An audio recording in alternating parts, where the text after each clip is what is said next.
ಈಡೆನ್ಸ್ ನ್ಯೂಸ್ನ ಮುಸ್ಲಿಂಗೆ ಮಕ್ಮಲ್ ಶರೀಫರ ಚಾಟಿ ಸಂಚಿಕೆ 5 ವಿಶೇಷ ಕಾರ್ಯಕ್ರಮಕ್ಕೆ ಸ್ವಾಗತ. ರಚನಾ, ಈಗಾಗಲೇ ನಿಮಗೆ ಗೊತ್ತಿದೆ, ನಮ್ಮ ಜೊತೆ RTI ಕಾರ್ಯಕರ್ತರು ಜೊತೆಗೆ ಸಾಮಾಜಿಕ ಹೋರಾಟಗಾರರು ಮೊಹಮ್ಮದ್ ಶರೀಫ್ ಸರ್ ಇದ್ದಾರೆ. ಸರ್, ಕಾರ್ಯಕ್ರಮಕ್ಕೆ ಸ್ವಾಗತ. ಸರ್, ಈಗಾಗಲೇ ನಿನ್ನೆ ಸಂಚಿಕೆಯಲ್ಲಿ ಏನು ಫೌಂಟೇನ್ ಸರ್ಕಲ್ ಹತ್ರ ಒಂದು 4 ಎಕರೆ ಜಮೀನಿದೆ, ಅದ್ರ ಬಗ್ಗೆ ನೀವು ಹೇಳಿದ್ರಿ. ಸರ್ವೆ ಆಗಿದೆ 82 ಅಲ್ಲಿ ಏನು, ಈಗ 23 ಅಲ್ಲಿ ಏನು, ಅದು ಯಾರಿಗೂ ಗೊತ್ತೇ ಇಲ್ಲ ಅಂತ. ಸೊ ಇವತ್ತು ಅದರಿಂದ ಈಗ ಏನು ವಕ್ಫ್ ಬೋರ್ಡ್ ಅಂತ ಇದೆ, ಅದರಿಂದ ಒಂದು ಸಮಸ್ಯೆಗಳಾಗ್ತಾ ಇದೆ, ಅದು ಕೂಡ ಜನಗಳಿಗೆ ಗೊತ್ತಿಲ್ಲ. ಅದ್ರ ಬಗ್ಗೆ ಏನು ಹೇಳ್ತೀರಾ ಮೇಡಮ್? ಅದೇ ಒಂದು ಸುಮಾರು ವಿಡಿಯೋಸ್ ನಲ್ಲಿ ನಾನು ಹೇಳಿದೆ, ಇದು ಫ್ಯಾಕ್ಟ್, ಇದು ಅಲಿಗೇಷನ್ ಇಲ್ಲ. ಇದು 286 ಕಮಿಟೀಸ್ ಮೈಸೂರು ಸಿಟಿನಲ್ಲಿ ಇದೆ. ಇದರಲ್ಲಿ 60 committees major institution. Major institution ಅಂದ್ರೆ ಅವ್ರ ಆದಾಯ ವರ್ಷಕ್ಕೆ 1 ಲಕ್ಷದ ಮೇಲೆ ಇದ್ರೆ, 1 ಲಕ್ಷದ ಮೇಲೆ ಇದ್ರೆ ಅವ್ರ ಮೇಜರ್ ಇನ್ಸ್ಟಿಟ್ಯೂಷನ್. ನಾವು ಇವಾಗ ಸುಮಾರು ನಾನು 286 ಬಗ್ಗೆನೂ ನಾನು ನೋಡಕ್ ಹೋಗ್ತಾ ಇಲ್ಲ. ಕಾರಣ ಯಾಕಂದ್ರೆ ಅವರು ಸ್ವಲ್ಪ ಹೆಚ್ಚು ಕಡಿಮೆ ಅದು ಅವ್ರು ನಡೀತಾವ್ರೆ, ಸಣ್ಣ ಪುಣ್ಣ ಅವರು ಅದೆಲ್ಲ ನಡೀತಾ ಇದೆ, ನಡೀಲಿ. ಈ 60ನಲ್ಲಿ ಏನ್ ದೊಡ್ಡ ಮಟ್ಟದಲ್ಲಿ ಏನ್ ಅಕ್ರಮ ನಡೀತಾ ಇದೆ, ನಾನು ಅದ್ ನೋಡ್ತಾ ಇದ್ದೀನಿ. ಆ ಸ್ಪೆಸಿಫಿಕ್ ನಲ್ಲಿ ಇವಾಗ ಹೇಳ್ಬೇಕು ಅಂತ ಹೇಳಿದ್ರೆ, ಒಂದ್ ಕಡೆ ನಾನು ರೈಟಿಂಗ್ ನಲ್ಲಿನೂ ಕೊಟ್ಟಿದ್ದೀನಿ, ನಿಮ್ಗೂ ತೋರಿಸಿದ್ದೀನಿ. ನಮ್ಮ ಶಾಸಕರು ತನ್ವೀರ್ ಸೇಠ್ ಸಾಹೇಬ್ರು 5 ಜಾಗದಲ್ಲಿ ಕೂತವ್ರೆ. 5 ಜಾಗದಲ್ಲಿ ಕೂತವ್ರೆ. ಡಾಕ್ಯುಮೆಂಟ್ಸ್ ನಿಮ್ಗೆ ತೋರಿಸಿದ್ದೀನಿ. 6 ಜಾಗದಲ್ಲಿ ಕೂತಿದ್ರು, 1 ರಾಜೀನಾಮೆ ಕೊಟ್ಟಿದ್ದಾರೆ, 5 ಜಾಗದಲ್ಲಿ ಇದ್ದಾರೆ. ಅದ್ರಲ್ಲಿ ಒಂದು ಡೌಟ್ಫುಲ್ ಇದೆ, ಒಂದಲ್ಲಿ ಡೌಟ್ಫುಲ್ ಇದೆ. ಅವರೇ ಬಂದು ಹೇಳಿ ಇದೀರಿ ಇಲ್ಲ ಅಂತ. ಬಿಕಾಸ್ ಕೇಳಿದ್ರೆ ಕ್ವಶನ್ ಆ ಸಂಬಂಧಪಟ್ಟಿದ್ದು ಆಫೀಸ್ ಇಂದ ಜವಾಬ್ ಬರಲ್ಲ. ಸಮ್ವನ್ ಈಸ್ ಕಂಟ್ರೋಲಿಂಗ್ ದೇರ್ ಅಂತ ಅದು ಅನುಕೂಲ. ಅದು ನಾನು ಬ್ಲೇಮ್ ಮಾಡ್ತಾ ಇಲ್ಲ, ಅದು ಅಲಿಗೇಷನ್. ಅದು someone is controlling not to provide the answers. ಒಂದ್ ಕಡೆ ಒಂದಿರ್ಲಿ, 4 ಕಡೆ ಇವ್ರು ಕೂತವ್ರೆ, ಗ್ಯಾರಂಟಿ ಕೂತವ್ರೆ. ಈ 4 ಇನ್ಸ್ಟಿಟ್ಯೂಷನ್ಗೆ ಇವಾಗ ಇರೋದು ಜನಕ್ಕೆ ಇವಾಗ ಗೊತ್ತಾಗ್ತದೆ. ನಿಮ್ಗೆ ಹೇಳ್ತಾ ಇದ್ರೆ ಈ 4ಗೆ ನಾನು ಸೀರಿಯಸ್ ಆಗಿ ನೋಡ್ತಾ ಇದ್ದೀನಿ. Because he is occupying that chair. Law executors ಇವರು ದಾರಿ ತೋರಿಸ್ಬೇಕಾಗಿರೋದು ನಮ್ಮನ್ನ, ಹೆಂಗ್ ಫಾಲೋ ಮಾಡಬೇಕು ನೀವು ಅಂತ. ರೋಲ್ ಮಾಡೆಲ್ ಆಗ್ಬೇಕು ನೀವು ಜನಕ್ಕೆ. ನೀವು ಹೆಂಗ್ ಕೂತಿದ್ದೀರಿ, ಏನ್ ಮಾಡ್ತಾ ಇದ್ದೀರಿ, ಯಾತಕ್ಕೆ ಮಾಡ್ತಾ ಇದ್ದೀರಿ, ನಾನು ನೋಡ್ತಾ ಇದ್ದೀನಿ. ಅದರ ಜೊತೆನಲ್ಲಿ ಇನ್ನ ಒಬ್ರು ಸುಮಾರು ಜನ ಇದ್ದಾರೆ, ಸುಮಾರು ಕಮಿಟೀಸ್ ನಲ್ಲಿ ಕೂತವ್ರೆ. ಸ್ಪೆಸಿಫಿಕ್ ಆಗಿ ಆರಿಫ್ ಮೇಕ್ರಿನವರು ಸುಮಾರು 4 ಕಮಿಟೀಸ್ ನಲ್ಲಿ ಕೂತವ್ರೆ. ಮೇಜರ್ ಮೀನ್ಸ್ ದೊಡ್ಡ ಮೇಜರ್ ಇನ್ಸ್ಟಿಟ್ಯೂಷನ್ ನಲ್ಲಿ ಕೂತವ್ರ ಅವರು. ಅದ್ ಬೇರೆ ವಿಚಾರ. ಇದು ಖಂಡಿತ ನಾನು ಒಂದು 8, 9, 10 ಕಮಿಟಿದು ನಾನು ನೋಡ್ತಾ ಇದ್ದೀನಿ, ಕ್ಲೋಸ್ ರೇಂಜ್ ಇಂದ ನೋಡ್ತಾ ಇದ್ದೀನಿ. ಇಂಟೆನ್ಷನ್ಸ್ ಇಲ್ಲ. You are the law executor.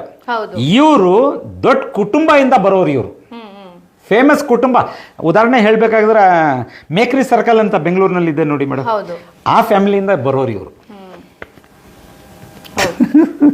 ಎಲ್ಲರೂ 4-5 ಪೋಸ್ಟ್ಗಳಲ್ಲಿ ಕೂತವ್ರೆ, ಯಾರು ಪ್ರಶ್ನೆ ಮಾಡ್ತಾ ಇಲ್ಲ. ಅದು ಈಗ ಬಂದಿರೋದು ಸಮಸ್ಯೆ. ಇವ್ರು ಆ ಫ್ಯಾಮಿಲಿಯಿಂದ ಬಂದವ್ರೆ ಅಂತ ಇಂಟೆನ್ಷನ್ಸ್ ಇಲ್ಲ ನಂದು. ಇವ್ರು ಕೂತವ್ರೆಲ್ಲ ಒಳ್ಳೆ ರೆಸ್ಪೆಕ್ಟೆಡ್ ಫ್ಯಾಮಿಲಿಯಿಂದ ನೀವು ಬಂದು ದಾರಿ ಹೆಂಗ್ ತೋರಿಸ್ಬೇಕು ನಮ್ಮಂತವ್ರಿಗೆ, ನೀವೇ ದಾರಿ ತಪ್ತಾ ಇದ್ದಾರೆ. ಅದಕ್ಕೆ ಸಂಬಂಧಪಟ್ಟಿದ್ದು ದಾಖಲೆ ತೋರಿಸ್ತೀನಿ ನೋಡಿ. ಅಂಜುಮನೆ ಇತ್ತೆಹಾದೆ ಇಸ್ಲಾಂ ಅಂತ ಒಂದು ಕಮಿಟಿ. ಅಂಜುಮನೆ ಇತ್ತೆಹಾದೆ ಇಸ್ಲಾಂ ಅಂತ ಒಂದು ಕಮಿಟಿ ಇದೆ. ಸುಮಾರು 15 ವರ್ಷದಿಂದ ಎಲೆಕ್ಷನ್ ಆಗಲಿಲ್ಲ ಅಲ್ಲಿ ಆ ಕಮಿಟಿಯಲ್ಲಿ. ಸಿಂಗಲ್ ಮ್ಯಾನ್ ಆಗ್ಲಿಂದನೂ ಇವರೇ ಇದ್ದಾರೆ. 15 ವರ್ಷದಿಂದ ಸುಮಾರು 13-15 ವರ್ಷದಿಂದ ಹೆಂಗ್ ಕೂತಿದ್ದೀರಿ ನೀವು? ನಿಮ್ಗೇನು ತಿಳಿವಣಿ ಇಲ್ಲ ನಿಮ್ಗೆ? ಹೆಂಗ್ ಕೂತ್ಕೋಬೇಕು, ಹೆಂಗ್ ನಡೆಸ್ಬೇಕು, ಹೆಂಗ್ ದಾರಿ ತೋರಿಸ್ಕೊಡ್ಬೇಕು ಅಂತ. ನೀವೇ ದಾರಿ ತಪ್ಪದ ಮಗ ಆಗ್ಬಿಟ್ರೆ ಏನ್ ಪಿಕ್ಚರ್ ಸ್ಟೋರಿ ಇದು? ಒಂದು ರೂಲ್ಸ್ ಇರುತ್ತೆ ಒಂದು ಕಮಿಟಿ ಆದ್ಮೇಲೆ. ಮೇಡಮ್, ಒಳ್ಳೆ ಕ್ವಶನ್ ನಿಮ್ದು. Rules and regulations are there for each and every committee. ತೋರಿಸಿ ನೀವು ಏನೇನ್ ನಡೆಸ್ತಾ ಇದ್ದೀರಿ. ಒಂದ್ ಆನ್ಸರ್ ಕೊಡಲ್ಲ ನೀವು. ಕೇಳಿದ್ರೆ ಏನಂತ ಹೇಳ್ತಾರೆ? ಕೊಡಲ್ಲ ಮೇಡಮ್, ಕೊಡಲ್ಲ. ಅದೇ ಏನೇ ಅಂತ ಹೇಳೋಣ. ಇವಾಗ ಹೇಳಿದ್ರೆ ಇವಾಗ ಜನ ಎಲ್ಲ ನನ್ನ ಮೇಲೆ ಹೇಳ್ತಾರೆ. ಅದು ಹೇಳೋದು ಭಾಷೆನಲ್ಲಿ ಹೇಳಿದ್ರೇ ಇವ್ರಿಗೆ ಅರ್ಥ ಆಗೋದು. ಕೊಡಲ್ಲ, ಏನ್ ಮಾಡ್ಕೊಳ್ತೀಯ ಮಾಡ್ಕೊ. ನನ್ನ ಮುಖದ ಮೇಲೆ ಹೇಳವ್ರೆ. ಯಾವುದೋ ಒಂದು ಇಶ್ಯೂನಲ್ಲಿ ಹೋಗಿ ಮಾತಾಡಿದ್ರೆ ಏನ್ ಮಾಡ್ಕೊಳ್ತೀಯ ಮಾಡ್ಕೊ ನೀನು ಅಂತ. ಇವಾಗ ಏನ್ ಮಾಡ್ಬೇಕು ಹೇಳಿ ಮೇಡಮ್? ಇವಾಗ ನಮಗೆ ದಾರಿ ಇದೆ ಯಾವ್ದಾನ? ನೀವು ಸಪೋರ್ಟ್ ಆಗಿ ಡಾಕ್ಯುಮೆಂಟ್ಸ್ ಕೊಡಲಿಲ್ಲ ಅಂದರೆ, see I have fully rights to see your documents because it is under government of Karnataka, ನಿಮ್ಮ ಇನ್ಸ್ಟಿಟ್ಯೂಷನ್. ಹೌದು ನೋಡಿ ಮೇಡಮ್, ಒಂದು ಇವ್ರದ್ದು ಸತ್ಯಾಂಶ ನೋಡ್ಕೊಳ್ಳಿ, ಓದ್ಕೊಳ್ಳಿ, ನೀವೇ ಓದ್ಕೊಳ್ಳಿ ಏನಿದೆ ಅಂತ. ಮೇಲ್ಗಡೆಯಿಂದ ಓದಿ ಮೇಡಮ್. ನಮ್ಮ ಸಂಸ್ಥೆಯು ಖಾಸಗಿ ಸಂಸ್ಥೆ ಆಗಿರೋದ್ರಿಂದ ಹಾಗೂ ಸರ್ಕಾರದಿಂದ ಯಾವುದೇ ತರಹದ ಅನುದಾನವನ್ನ ಪಡೆಯುತ್ತಿಲ್ಲವಾದ್ದರಿಂದ ಇದು ಮಾಹಿತಿ ಹಕ್ಕು ಕಾಯ್ದೆ ವ್ಯಾಪ್ತಿಗೆ ಬರುವುದಿಲ್ಲವೆಂಬ ಅಂಶವನ್ನ ತಮ್ಮ ಆದ್ಯ ಗಮನಕ್ಕೆ ತರಲು ಬಯಸ್ತೇನೆ. ಆದುದರಿಂದ ಅರ್ಜಿದಾರರ ಮನವಿಯನ್ನ ದಯವಿಟ್ಟು ವಜಾಗೊಳಿಸಬೇಕು ಅಂತ ಕೋರ್ತೇನೆ ಅನ್ನೋದು ಅರ್ಜಿಲಿರುವಂತಹ ಅಂಶ. ಏನಂತ ಮೇಡಮ್? ನಮ್ಮ ಸಂಸ್ಥೆಯು ಖಾಸಗಿ ಸಂಸ್ಥೆ. ಖಾಸಗಿ ಮೀನ್ಸ್ ವಾಟ್ ಮೇಡಮ್? ಪ್ರೈವೇಟ್. ಇವಾಗ ಹೇಳಿ ಮೇಡಮ್, ಯಾರ ಹತ್ರ ಕೇಳಬೇಕು, ಯಾರ ಹತ್ರ ಹೇಳ್ಬೇಕು ಇದು ಅಂತ? ಹೌದು. ಒಂದ್ ಕಡೆ ನೀವು ಗವರ್ಮೆಂಟ್ ಆಫ್ ಕರ್ನಾಟಕನಲ್ಲಿ ನೋಟಿಫಿಕೇಶನ್ ನಲ್ಲಿ ನಿಮ್ ಗೆಜೆಟ್ ಆಗಿರ್ತದೆ. ಮಾಹಿತಿಯನ್ನು ನೀವು ಯಾರಿಗೆ ಕೊಡ್ತಾ ಇದ್ದೀರಾ ಅದ್ ನೋಡಿ ಮೇಡಮ್. ಆಯುಕ್ತರು, ಕರ್ನಾಟಕ ಕಮಿಷನ್ಗೆ, ಕಮಿಷನ್ಗೆ ನೀವು ಕೊಡ್ತೀರಿ. ಸ್ವಲ್ಪನೂ ನಾಚಿಕೆನೇ ಇಲ್ಲ ನಿಮ್ಗೆ. ಇಲ್ಲಿ ನಾಚಿಕೆದು ಮತ್ ಬರಲ್ಲ, ಧೈರ್ಯ, ಎಷ್ಟು ಧೈರ್ಯ ಇದೆ ಅದ್ ನೋಡ್ಕೊಳ್ಳಿ. ಹೌದು. ಹೆಂಗ್ ಸಾಧ್ಯ ಇವೆಲ್ಲ? ಹೆಂಗ್ ಸಾಧ್ಯ ಇದು? ಕ್ವಶನ್ ಮಾಡ್ಲಿಕ್ಕೆ ಯಾರು ಇಲ್ಲ ಅಂತ ಇವ್ರುಗಳು ಹಿಂಗೆ ಮುಂದುವರಿತಾ ಇದಾರೆ. ಮುಂಗಡೆ ಬಂದು ಇವ್ರ ಬಗ್ಗೆ ಹೇಳ್ತೀನಿ. ಇನ್ನ ಒಂದ್ ಸ್ವಲ್ಪ ಇವ್ರದ್ದಿದೆ ಅಂದ್ರೆ ಇವತ್ ಇದರ ಪ್ರಕಾರ ಹೇಳ್ಬಿಡ್ತೀನಿ. ನೀವು ಯಾವ ರೀತಿಯಿಂದ ಜನಕ್ಕೆ ಯಾಮರ್ಸಿದ್ದೀರಿ, ಯಾವ ರೀತಿಯಿಂದ ಆಯುಕ್ತರು ಸಾಹೇಬರಿಗೆ ಯಾಮರ್ಸಿದ್ದೀರಿ, ಯಾವ ರೀತಿಯಿಂದ ನೀವು ಕರ್ನಾಟಕ ಸ್ಟೇಟ್ ಬೋರ್ಡ್ ಆಫ್ಗೂ ಹೇಳಿದಿರಿ. ಹೆಂಗ್ ಸಾಧ್ಯ ಇದೆಯಲ್ಲ? ಇಷ್ಟೆಲ್ಲ ನೀವು ಮಡಿಕೊಂಡು 15 ವರ್ಷ ಆದ್ಮೇಲೆ ಎಲೆಕ್ಷನ್ಗೆ ಹೋಗ್ತೀರಿ. ನೀವು ಎಲೆಕ್ಷನ್ಗೆಲ್ಲ ಕನ್ಫರ್ಮೇಷನ್ ಆಫ್ ಕಮಿಟಿಗೆ ಹೋಗ್ತೀರಿ. ನೀವು ಕಮಿಟಿ ಫಾರ್ಮ್ ಮಾಡಿಕೊಡಿ ಅಂತ. ಕಮಿಟಿ ಫಾರ್ಮ್ ಮಾಡ್ಸಕ್ ಹೋಗಿದಿರಲ್ಲ ನೀವು, ಏನೇನ್ ದಾಖಲೆ ಕೊಟ್ಟಿದ್ದೀರಿ? ನೀವು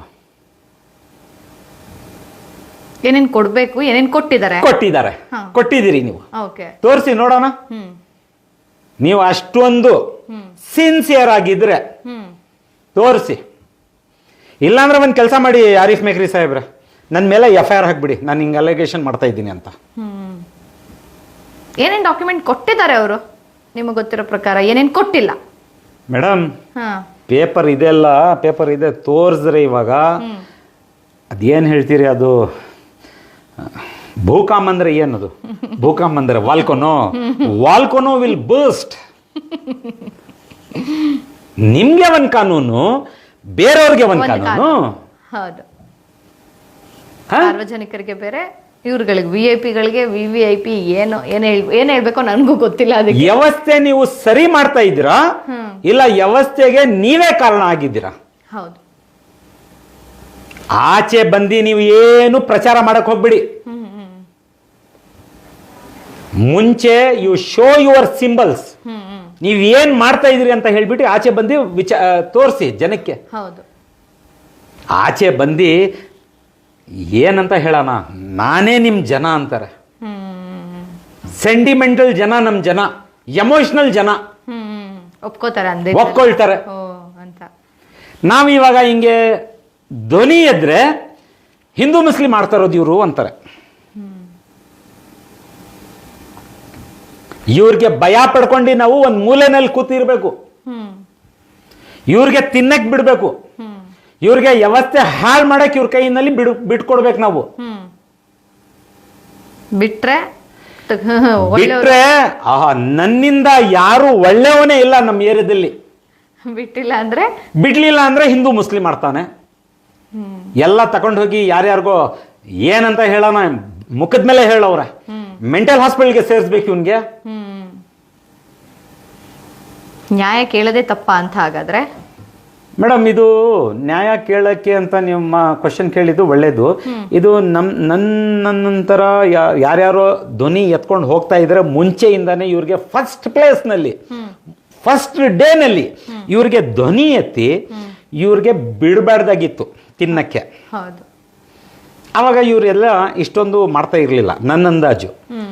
ಇವ್ರೇನು ಮಾಡೋವ್ರೆ ಅಂದರೆ ಇವಾಗ ನನಗೆ ನೋಡ್ದಂಗೆ ನಾನು ಸ್ಟಾರ್ಟಿಂಗಿಂದಾನೇ ನಮ್ಮಂಥವ್ರಿಗೆ ಕಟ್ ಹಾಕವ್ರೆ. ಮನೆ ಹತ್ರ ರೋಡಿಸಮ್ ನಡೀತದೆ ಮೇಡಮ್. ಹಿಂಗೆ ಕೇಳಿಬಿಟ್ರೆ ಹೌದಾ, ಪ್ರೂಫ್ ಇದೆ.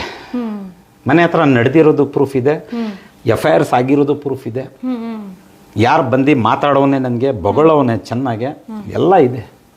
ಓಕೆ, ಅಂದ್ರೆ ನೀವು ಯಾರ ಮೇಲೆ ಕ್ವಶನ್ ಧ್ವನಿ ಎತ್ತುತ್ತೀರಾ ಅವ್ರು ಯಾರ ವಿರುದ್ಧ ಅವ್ರ ಕಡೆಯವರು ಬರ್ತಾರೆ. ಖಂಡಿತ ಬರ್ತಾರೆ ಮನೆ ಹತ್ರ. ಗಲಾಟೆ ಮಾಡ್ತಾರ? ಖಂಡಿತ ಗಲಾಟೆ. ವಿಡಿಯೋ ಬೇಕಾದ್ರೆ ಕೊಡ್ತೀನಿ, ವಿಡಿಯೋ ನೋಡಿ. ವಿಡಿಯೋ ಇದೆ ನಮ್ಮ ಹತ್ರ, CCTV ಕ್ಯಾಮ್ರಾ ಇರೋದ್ರಿಂದ ಎಲ್ಲ ರೆಕಾರ್ಡಿಂಗ್ ಆಗ್ಬಿಟ್ಟೈತೆ ಅವತ್ತು. ಒಳ್ಳೇದು, ಬೇಕಾಗತ್ತೆ. ನಾನಿವಾಗ ಬೆಂಗಳೂರು ಬೋರ್ಡ್ ಆಫ್ ಔಕಾಫ್ಗೆ ಕೇಳ್ಕೊಳ್ಳೋದು, ಹೇಳೋದು ಹೇಳ್ಬಿಟ್ಟಿದ್ದೀನಿ, ತೋರಿಸೋದು ತೋರಿಸ್ತಾ ಇದ್ದೀನಿ, ಮುಂದ್ಗಡೆನೂ ತೋರಿಸ್ಕೊಡ್ತೀನಿ. ಕಮಿಟಿ ಫಾರ್ಮೇಷನ್ಗೆ, ನ್ಯೂ ಕಮಿಟಿ ಫಾರ್ಮೇಷನ್ಗೆ ಲೀಸ್ಟ್ ಬಂದೈತೆ.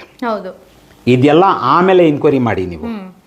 ಆ ಲೀಸ್ಟ್ನಲ್ಲಿ ಸಂಬಂಧಪಟ್ಟಿದ್ದು scheme of administration, within stream of ಅಡ್ಮಿನಿಸ್ಟ್ರೇಷನ್ನಲ್ಲಿ ನಿಮಗೆ ದಾಖಲೆ ಒಂದು ಮಿಸ್ ಆಗಿ ಉಲ್ಲಂಘನೆ ಮಾಡಿಬಿಟ್ಟು ನೀವು ಅಕಸ್ಮಾತು ಕಮಿಟಿ ಫಾರ್ಮೇಷನ್ ಮಾಡಿಬಿಟ್ರೆ ಭಾಳ ಸಿವಿಯರ್ ಆಗ್ತದೆ ಕೇಸ್ ಇದು. ಇನ್ನೇನು 10-15 ವರ್ಷದಿಂದ ಒಬ್ಬರೇ ಒಂದು ಪೋಸ್ಟಲ್ಲಿ ಕುತ್ಕೋತಾರೆ ಅಂತ ಅಂದ್ರೆ ಎಲೆಕ್ಷನ್ನೇ ನಡೆಯಲ್ಲ ಅಂದ್ರೆ ನೀವು ಮಧ್ಯ ಇನ್ನೊಂದು ಮಾತು ಹೇಳ್ಬಿಡ್ತೀನಿ ನಿಮ್ಮ ಕ್ವಶನ್ಗೆ. ಇದೇ ಪರ್ಸನಲ್ ಇಲ್ಲಿ ಸೆಕ್ರೆಟರಿ ಆಗಿ ಕೂತಿರೋದು, ಇನ್ನೊಂದು ಇನ್ಸ್ಟಿಟ್ಯೂಷನ್ ಅಲ್ಲಿ ಸೆಕ್ರೆಟರಿ ಆಗಿ ಕೂತ್ಕೊಂಡ್ಬಿಟ್ಟವ್ರ. ನಾಲ್ಕು ದೋಣಿಲಿ ಕಾಲಿಟ್ಕೊಂಡಿದ್ದಾರೆ ಅನ್ಸುತ್ತೆ, ಅದು ಯಾವಾಗ ಮುಳುಗ್ತಾರೋ ಗೊತ್ತಿಲ್ಲ, ಅದನ್ನ ಅವರೇ ಯೋಚನೆ ಮಾಡ್ಕೋಬೇಕು. ಮೇಡಮ್ ಇವರು ಏನಂತ ಹೇಳೋಣ, ಇದೆಲ್ಲ ನಾನು ಎಲ್ಲರಿಗೂ ಬ್ಲೇಮ್ ಮಾಡೋಕ್ಕಾಗಲ್ಲ. ಮೈಸೂರು ವಕ್ಫ್ ಅಡ್ವೈಸರಿ ಕಮಿಟಿನಲ್ಲಿ ಭಾಳ ಅಕ್ರಮ ಇದೆ. ನಾನು ಕೇಳ್ಕೊಳ್ಳೋದು ಸೀರಿಯಸ್ ನೋಟಾಗೆ ನಮ್ಮ ವಕ್ಫ್ ಮಿನಿಸ್ಟರ್ ಸಾಹೇಬ್ರಿಗೆ, ದಯವಿಟ್ಟು ಪ್ರಿಯಾರಿಟಿ ಬೇಸಿಸ್ ಮೇಲೆ, ಫಸ್ಟ್ ಪ್ರಿಫರೆನ್ಸ್ ಮೇಲೆ ಮೈಸೂರು ವಕ್ಫ್ ಅಡ್ವೈಸರಿ ಕಮಿಟಿಗೆ ಸುಧಾರಿಸಿ. ಖಂಡಿತ ನಿಮಗೆ ಬೇಕಾಗಿರೋದು ದಾಖಲೆ ನಾನು ಕೊಡ್ತೀನಿ, ನನ್ನ ಹತ್ರ ಇದೆ. ನಾನು ಸ್ಟೋರಿಗಳು ಹೇಳ್ತಾ ಇಲ್ಲ. ದಯವಿಟ್ಟು ಸುಧಾರಿಸಿ. ಬಡವ್ರಿಗೆ ಸಿಗ್ದಂಗೆ ಮಾಲು, ಬಡವ್ರದ್ದು ಬೆನಿಫಿಟ್ಸ್ ಬಡವ್ರಿಗೆ ಸಿಗ್ದಂಗೆ ಮಾಡಿ. ದಯವಿಟ್ಟು ಅಷ್ಟೊಂದು ಮಾಡಿ. ನಾವು ಬದುಕ್ತೀವೋ ಸತ್ತೋಗ್ತೀವೋ, ಯಾರ್ಯಾರು ಇರ್ತಾರೋ ಯಾರ್ಯಾರಿಲ್ಲ ಗೊತ್ತಿಲ್ಲ. ಒಂದು ಧ್ವನಿ ಎತ್ತಾ ಇದ್ದೀನಿ ಒಂದು ಕನ್ಸರ್ನ್ಸ್ ಇಂದ. ಏನು ಹೇಳ್ತೀರಾ ಮೇಡಮ್ ಕನ್ನಡದಲ್ಲಿ ಕನ್ಸರ್ನ್ಸ್ಗೆ? ಕನ್ಸರ್ನ್ಸ್ ಮೀನ್ಸ್ ಒಂದು ಫಿಕಿರ್. ಅಲ್ಲ, ಅರ್ಥ ಆಯ್ತು. ಕನ್ಸರ್ನ್ ಇಂದ ಏನೋ ಒಂದು ಮನವಿ ಒಳ್ಳೇದಾಗ್ಲಿ ಅಂತ ದಯವಿಟ್ಟು ಸ್ವಲ್ಪ ನಮ್ಮ ಸಾಹೇಬ್ರೆ ದಯವಿಟ್ಟು ಮೈಸೂರು ವಕ್ಫ್ ಅಡ್ವೈಸರಿ ಕಮಿಟಿ ನಲ್ಲಿ ಏನೇನು ನಡೀತಾ ಇದೆ ಇದು ಪ್ರಿಯಾರಿಟಿ ಬೇಸಿಸ್ ಮೇಲೆ ನೋಡಿ ಸ್ವಲ್ಪ ದಯವಿಟ್ಟು. ಇದು ಹೇಳ್ಬಿಟ್ಟು ನನ್ನ ಮಾತನ್ನು ಮುಗಿಸ್ತೀನಿ. ಓಕೆ ಸರ್, ಆಯಿತು. ಈಗ ಸಂಚಿಕೆ 5ರಲ್ಲಿ ಸರ್ ಹೇಳಿದ್ರು ಒಂದೊಂದು ಕಮಿಟಿಯಲ್ಲೂ ಕೂಡ 10-15 ವರ್ಷದಿಂದ ಆ ಪೋಸ್ಟಲ್ಲಿ ಕೂತ್ಬಿಟ್ಟಿದ್ದಾರೆ, ಅಳ್ಳಾಡ್ತಾನೆ ಇಲ್ಲ. ಜೊತೆಗೆ ಓಕೆ 10-15 ಇದು ಒಂದು ಆಕ್ಚುಲಿ ಈ ರೀತಿ ಕೆಲಸಗಳು ಆಗಬಾರ್ದು, ಆದರೂ ಕೂತಿದ್ದಾರೆ 10-15 ವರ್ಷದಿಂದ. ಅದೊಂದು ಪೋಸ್ಟ್ ಅಲ್ದೇ ಬೇರೆ ಕಮಿಟಿಯಲ್ಲೂ ಕೂಡ ಅವರು ಸೇಮ್ ಪೋಸ್ಟಲ್ಲಿ ಇರ್ತಾರೆ. ಹೇಗೆ ಸಾಧ್ಯ? ಒಂದು ಕಡೆ ಇದ್ಮೇಲೆ ಇನ್ನೊಂದು ಕಡೆ ಹೇಗೆ ಕೆಲಸ ಮಾಡ್ತಾರೆ? ಹೇಗೆ ಕಮಿಟಿಯಲ್ಲಿ ಸೆಕ್ರೆಟರಿ ಆಗಿರ್ತಾರೆ ಅನ್ನೋದು ಸರ್ ವಾದ ಆಗಿರುವಂಥದ್ದು, ಸರ್ ಪ್ರಶ್ನೆ ಆಗಿರುವಂಥದ್ದು. ಸೊ ಅದಕ್ಕೆ ಸಂಬಂಧಪಟ್ಟಂಗೆ ಈಗ ಅವ್ರು ಮನವಿ ಕೂಡ ಮಾಡಿದ್ದಾರೆ. ಏನಿದೆ ಇದನ್ನೆಲ್ಲ ಕಂಪ್ಲೀಟ್ ಆಗಿ ಒಂದು ತನಿಖೆ ಕೂಡ ಆಗಬೇಕು. ಇದನ್ನ ಸರ್ ಪ್ರತಿ ಎಪಿಸೋಡಲ್ಲೂ ಕೂಡ ಅವ್ರು ಹೇಳ್ತಾ ಇರುವಂಥದ್ದು, ಮನವಿ ಮಾಡ್ತಾ ಇರುವಂಥದ್ದು. ಸೊ ಇದಕ್ಕೊಂದು ಫುಲ್ ಸ್ಟಾಪ್ ಇಡಬೇಕು ಅಂತ ಹೇಳ್ತಾ ಈ ಸಂಚಿಕೆ 5 ಇಲ್ಲಿಗೆ ಮುಗಿಸ್ತಾ ಇದ್ದೀವಿ. ಮುಸ್ಲಿಂಗೆ ಮಕ್ಮಲ್ ಶರೀಫರ ಚಾಟಿ ಸಂಚಿಕೆ ಇಲ್ಲಿಗೆ ಮುಗಿಸ್ತಾ ನೋಡ್ತಾ ಇರಿ ಈಡೆನ್ಸ್ ನ್ಯೂಸ್. ನಿಮ್ಮೊಂದಿಗೆ ನಾವಿದ್ದೇವೆ.